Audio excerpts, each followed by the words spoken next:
ఈ లోకంలో గౌరవం అనేది అడిగితే వచ్చేది మాత్రం అస్సలు కాదు. మనం చేసే పనిని బట్టి దక్కేది. వయసులో పెద్దవాడైనంత మాత్రాన, నెత్తిన జుట్టు తెల్లబడినంత మాత్రాన అందరూ పెద్ద మనుషులు అయిపోయారు. ఎక్కడైతే సంస్కారం ఉండదో అక్కడ ఆ పెద్దరికానికి వంగి వంగి దండాలు పెట్టేంత పెద్ద మనసు నాకైతే అస్సలు లేదు.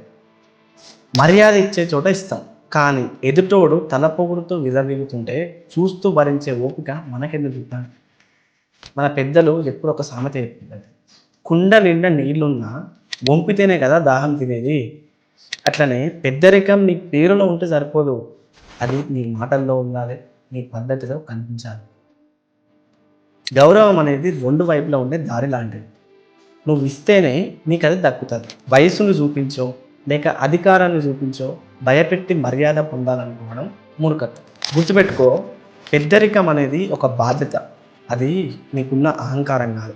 గౌరవం ఇస్తాం, కానీ అది నువ్వు దానికి అర్హుడు అయితేనే. వాళ్ళ సంస్కారం బాగుంటేనే మీ మర్యాదని వాళ్ళ కాళ్ళ దగ్గర పెట్టండి. ఏమంటావు? సో దయచేసి అందరూ అర్థం చేసుకోండి. వీడియో నచ్చితే లైక్ చేయండి. ఇలాంటి మరిన్ని వీడియోస్ కోసం ఇప్పుడే మన పేజ్ని ఫాలో చేయండి. అండ్ ఈ వీడియోని ఎవరికైతే షేర్ చేయాలనుకుంటున్నారో వాళ్ళందరికీ షేర్ చేయండి. Thank you for watching. Thank you so much. See you in the next video.